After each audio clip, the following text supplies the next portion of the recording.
aku dapat judul begini, progresif yes or no. Progresif yes or no, sama-sama kita katakan progresif yes or no. 1, 2, 3. Progresif yes or no. Nah, tanda tanya ya. Jadi kayak ada nada gitu, progresif yes or no. Nah, kayak ada nada nanya gitu. Ya. Nah, karena aku tidak akan bahas satu pribadi yang sempat viral di media sosial, tapi kita akan dapatkan berkat yang luar biasa pada malam hari ini dari suatu progresif. Nah, teman-teman, kita setuju dan kita semua menyadari, kita semua tahu bahwa kita itu sebenarnya bertumbuh, kita itu sebenarnya berkembang, kita itu sebenarnya progresif. Progresif yang paling dasar yang semua orang tahu adalah dimulai di dalam kandungan ibu, terus lahir, bayi beranjak ke jadi balita beranjak jadi kanak-kanak beranjak jadi anak-anak beranjak jadi remaja beranjak jadi orang-orang muda, dewasa muda, dan masuk ke fase orang tua yang sudah punya anak, sampai tua dan menutup usia. Itu adalah progresivitas perkembangan pertumbuhan manusia yang paling dasar yang semua orang tahu. Tetapi kita sendiri punya satu pemikiran gitu. Kita sendiri punya satu pendapat sama yang lagi viral akhir-akhir ini soal yang namanya Kristen progresif. Nah, Kristen progresif sebenarnya itu sudah muncul sekitar tahun 2006 di luar negeri sana, kalau nggak salah dari Eropa sana, dari Jerman kalau nggak salah. Nanti teman-teman bisa search di Google soal itu, soal sejarahnya. Nah, Kristen progresif ini memang sudah berkembang ajarannya, bahkan sudah masuk ke Indonesia. Dan Kristen progresif ini sebenarnya dapat kita mengerti. Kita dapat mengerti dan kita perlu memahami pribadi orang itu kenapa dia memilih untuk menjadi Kristen progresif. Kalau kita berbicara soal pandangan, setiap pandangan itu beragam sekali. Dan yang aku yakin, yang aku percaya adalah Tuhan Yesus Kristus itu selalu menjaga kita, selalu menyertai kita. Nah, supaya kita lebih dalam lagi dalam firman Tuhan ini, kita buka di dalam Kolose pasal 2 ayatnya yang ke-8 sampai ayatnya ke-10. Kolose minta untuk Kak Petrus baca ayat 8 dan Kak Dipri baca ayat 9 dan Kak Jama boleh baca ayat yang ke-10. Kolose 2 ayat yang ke-8 dengan perikop kepenuhan hidup dalam Kristus. Ayat yang ke-8, hati-hatilah supaya jangan ada yang menawan kamu dengan filsafatnya yang kosong dan palsu menurut ajaran turun-temurun dan roh-roh dunia, tetapi tidak menurut Kristus.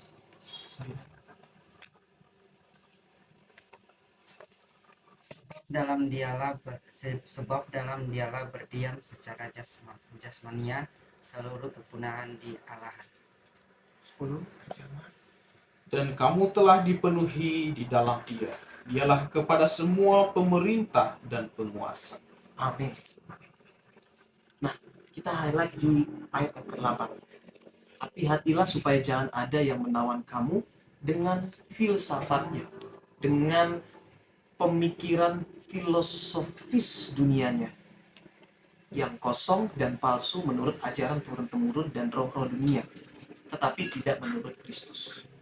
Nah, sekilas lagi mengenai Christianity progressive Christianity ini, mereka itu sebenarnya mau untuk relevan gitu intinya. Mereka itu sebenarnya mau untuk relevan karena kita sendiri melihat bahwa dunia kita ini sangat perkembangannya itu gesit, globalisasinya juga sudah kuat, dan perkembangan dunia ini yang ditandai dari canggihnya teknologi yang kita pakai. Dulu nggak ada yang namanya AI, tapi sekarang udah ada namanya Bard AI, ChatGPT, yang lebih aneh lagi Gemini, Zodiac, nama Zodiac. Kalau kita lihat di dalam Google gitu ya, pokoknya sudah canggih lah teman-teman. Bahkan aku pernah dapat satu link Instagram yang di dalamnya itu, ini teman aku yang buka, yang di dalamnya itu ngajarin cara membuat makalah dalam 10 menit kalau nggak salah, 10 menit atau 10 detik gitu, 10 detik lebih tepatnya, ya 10 detik membuat makalah 10 detik. Coba bayangkan, sedangkan aku sendiri buat makalah itu aduh perlu berpikir judulnya gimana gitu kan, gitu kan. Dan teman-teman yang lain juga merasakan bagaimana gitu ruwetnya kepala ini untuk bikin makalah gitu. Apalagi di sini ada yang sahabat kita Bang Anwar yang suka buat jurnal, dan teman-teman yang lainnya yang expert di bagian itu perlu berpikir.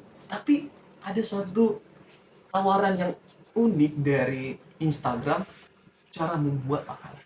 Bahkan ada juga cara membuat PPT, cara bikinkan saya gambar begini dengan deskripsi gini. Itu semua sudah canggih, sudah luar biasa lah teman-teman, pokoknya kita itu bisa gunakan. Nah, tetapi ada satu hal yang sebenarnya sangat-sangat kuat di dalam hati nurani kita. Aku katakan sangat-sangat kuat di dalam hati nurani kita. Karena di dalam hati nurani kita, di kedalaman batin kita, itu ada roh Tuhan. Sama-sama kita katakan roh Tuhan. Ada roh Tuhan. Ada Roh Kudus di dalam kita. Itu yang membuat kita bisa mengenali dengan sangat murni bagaimana kebenaran itu. Dari bagaimana kebenaran itu menjadi siapa kebenaran itu. Dari bagaimana kebenaran itu menjadi siapa kebenaran. Dan ini suatu hal yang diceritakan sama Roh Kudus yang di dalam kita, itu yang memakai. Rasul Paulus di dalam suratnya mengatakan, jangan ada yang sampai menawan kamu, jangan ada yang sampai membuat kamu jadi terganggu gitu, jadi terganggu pikiran kita, batinia kita, yang seharusnya batinia kita ini dimiliki untuk menikmati Tuhan, tapi kita malah terjerumus kepada satu yang lain hal yang membuat batin kita jadi sangat lelah. Aku katakan sangat lelah, membuat batin kita menjadi sangat down, yang akhirnya kita bisa jadi sakit. Itu yang perlu kita sadari saat ini. Menurut ajaran turun-temurun dan roh-roh dunia, tapi tidak menurut Kristus. Kenapa sih mesti menurut Kristus? Ayat selanjutnya. Sebab dalam Dia berdiam secara jasmania seluruh kepenuhan ke Allah. Mungkin ada yang berpikir bahwa kealahan di sini hanya sekadar sebatas kecerdasan intelektual semata. Mungkin ada yang berpikir bahwa kealahan di sini hanya sekadar pengetahuan tentang kebenaran semata. Tapi maksud dari kepenuhan kealahan di sini adalah sumber ide, sumber kehidupan, sumber kekuatan, sumber kepastian, sumber peneguhan, sumber semangat, sumber gairah, sumber pemulihan, sumber kesembuhan, dan lain sebagainya. Di dalam Kristus, itulah sumber yang sejati. Nah, tapi yang uniknya adalah teman-teman, kita akan mundur di 1 Korintus pasal yang pertama, ayatnya yang ke-30. 1 Korintus pasal yang pertama, ayat 1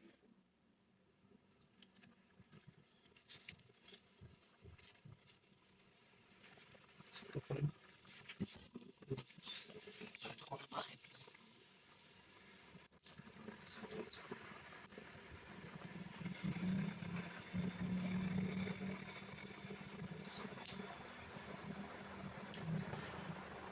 Ini sudah dapat? 1 Korintus pasal yang pertama ayat 31. Kak Ori boleh baca? Oke. 1 Korintus pasal 1 ayat yang ke-30, firman Tuhan berkata, "Tetapi oleh Dia kamu berada dalam Kristus Yesus, yang oleh Allah telah menjadi hikmat bagi kita. Ia membenarkan dan menguduskan dan menebus kita." Yes. Yang oleh Allah telah menjadi hikmat bagi kita. Itu dalam bahasa aslinya Sofia. Hikmat inilah yang membuat kita, hikmat ini yang membuat kita mengenal Dia.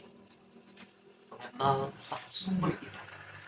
Sumber yang menyertai kita. Kita sudah dipindahkan ke dalam Dia.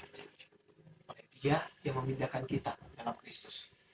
Identitas kita di dalam Kristus. Identitas kita di dalam sang sumber itu. Nah, kalau kita menyadari ini, sebenarnya langsung begini aja. Iya. Buat apa aku terjerumus dalam satu hal ini? Teman-teman tentu tahu maksudku. Sebab Kristus itu cukup bagi. Kristus itu cukup bagi. Kristus adalah hikmat. Di dalam ayat yang lain, dia juga adalah kuasa yang ada di dalam kita. Hikmat dan kuasa Elohim yang ada di dalam kita. Seharusnya saat kita sangat lelah di dalam batin kita, seharusnya kita katakan pada diri kita bahwa aku kuat karena Tuhan di dalamku. Dia mengasihi aku. Dia mencintai aku. Nah, singgung lagi mengenai Kristen progresif ini, mereka mengutamakan nilai-nilai yang umum, misalnya seperti kasih, seperti berbuat baik, seperti berbuat adil, dan lain sebagainya. Nah, memang hal-hal itu baik, teman-teman. Soal kasih, soal berbuat baik, soal bersikap adil. Tetapi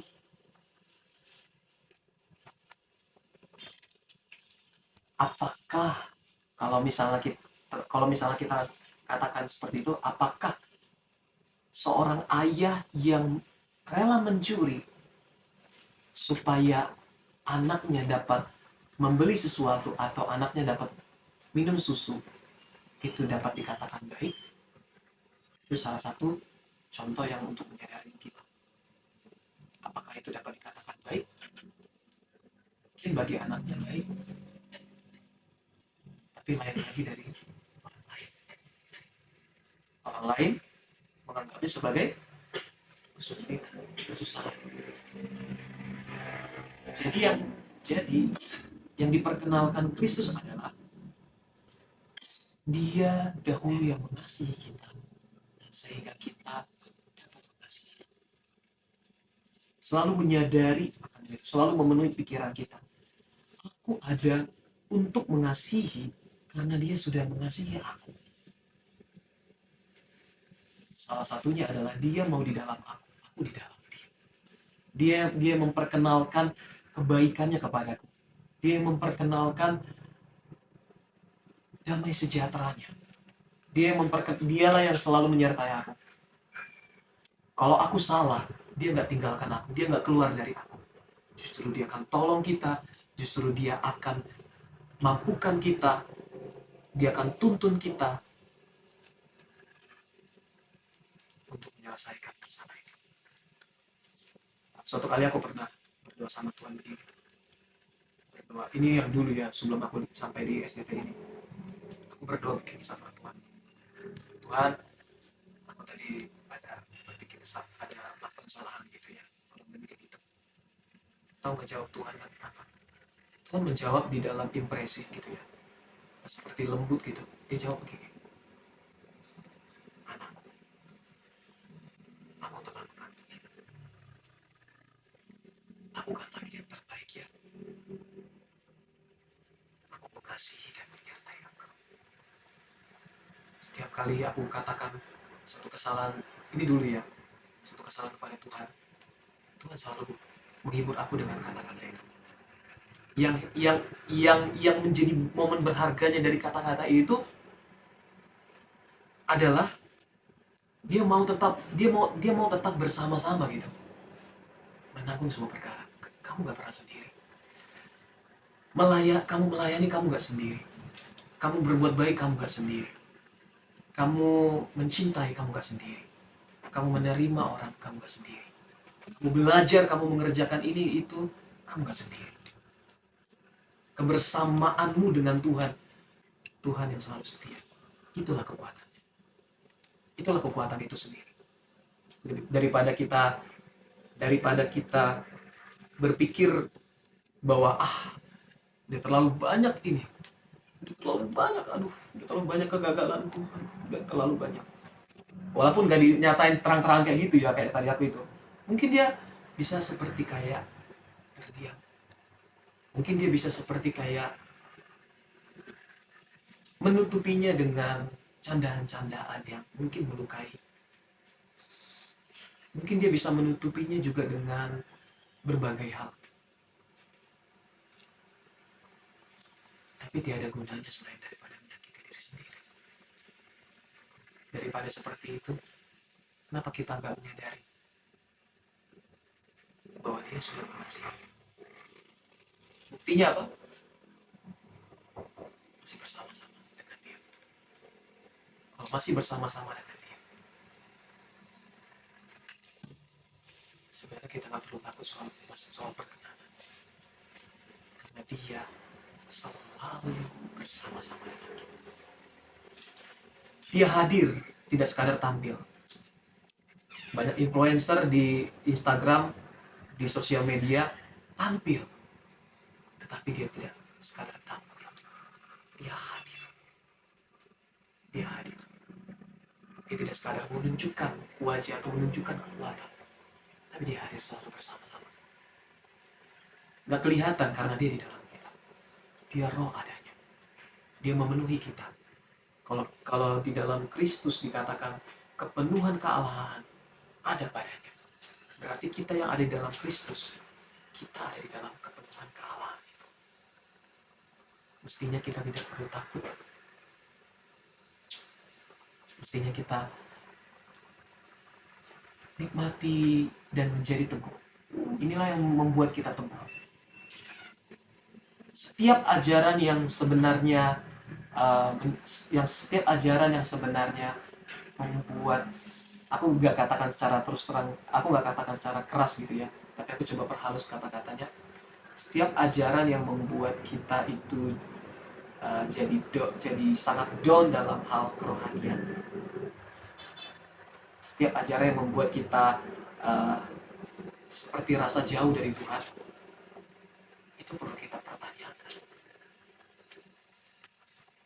Tapi tanyakan sama Tuhan. Itu yang pertama. Baru ada orang-orang yang mungkin menjadi sahabat kita bisa minta dia dampingi. Atau ada orang-orang yang mungkin mengasihi kita, yang fokus untuk membimbing kerohanian kita bisa minta tolong untuk kita dampingi. Dia dampingi kita. Ternyata sama Tuhan. Tanyakan sama Tuhan, kenapa aku jadi lari dari itu ya? Tapi ajaran yang sejati adalah pusatnya kepada Yesus. Pusatnya pada Yesus. Tadi ada kata-kata yang memberkati di dalam lagu yang tadi teman-teman nyanyikan.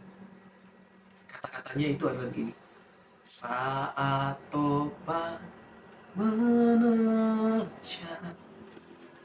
tetap menopang. Terus selanjutnya,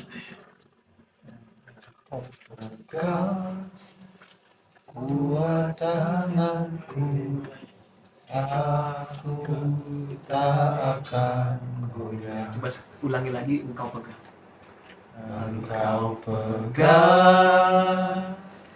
kuat tanganku, aku tak akan goyah. Pernah berpikir gak kenapa selalu lagu rohani itu kata-katanya engkau, yang soal ini ya, ini kata-kata ini paling kita sering temuin. Engkau pegang kuat tangan. Engkau pegang kuat tanganku. Kenapa enggak dikatakan engkau pegang kuat rohku gitu? Meskipun mungkin ada lagu itu ya, tapi selalu tangan gitu, tangan. Kita paling banyak melakukan kegiatan itu anggota tubuh mana yang paling banyak melakukan kegiatan? Jujur, yang paling banyak melakukan kegiatan, yang biasa menonjol gitu.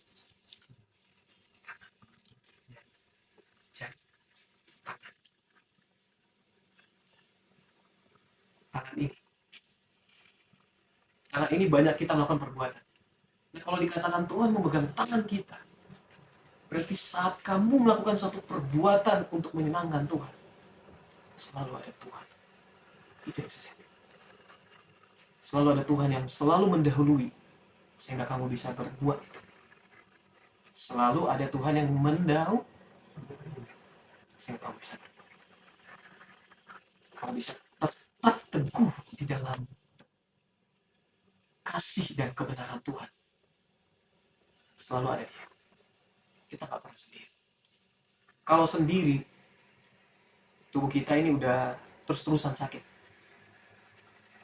Secara jujur aja, terus-terusan sakit.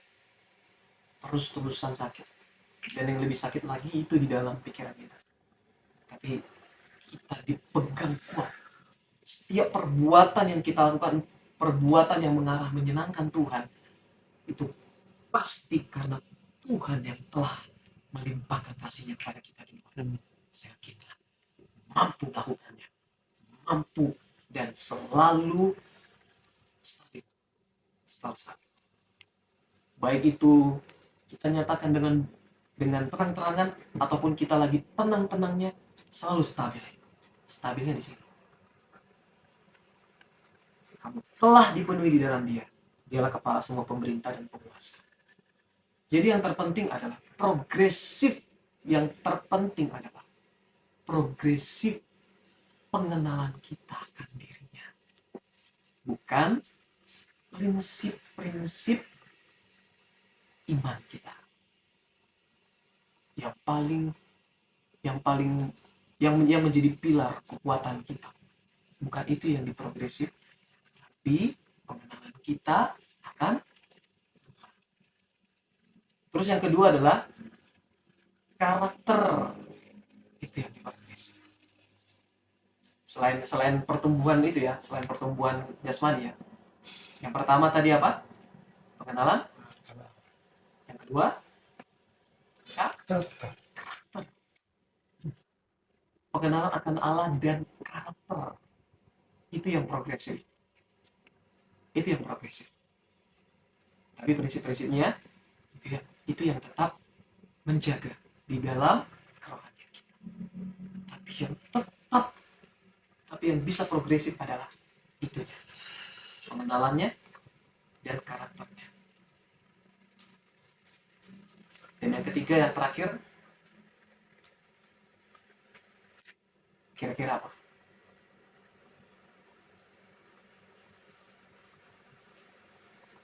Sikap kita memperkenalkan Kristus terhadap dunia. Dunia kan progresif. Bagaimana kita bisa relevan? Kalau misalnya kita expert di bidang anak-anak muda, bagaimana kita bisa menyampaikan kabar baik sama mereka, anak-anak muda yang relevan itu? Bagaimana kita bisa menyampaikan kabar baik kepada orang-orang yang mungkin suka dalam hal intelektual, kan mereka juga progres juga kan, mereka juga berkembang juga, dan lain-lainnya. Ketiga hal tadi yang progres. Yang pertama apa tadi? Pengenalan. Yang kedua, yang ketiga, Sikap. cara kita memperkenalkan Kristus kepada dunia. Itu yang progresif. Dan akhir dari semuanya adalah kita progresif bukan untuk tampil, tapi kita progresif untuk menjadi jawaban. Walaupun pada akhirnya kita pasti tampil, tapi kita progresif menjadi jawaban, untuk menjadi jawaban. Bukan sekadar tampil, tapi menjadi jawaban. Kristus di dalam kita, dialah sumber kekuatan. Demikianlah firman Tuhan pada malam hari ini. Tuhan Yesus Kristus memberkati.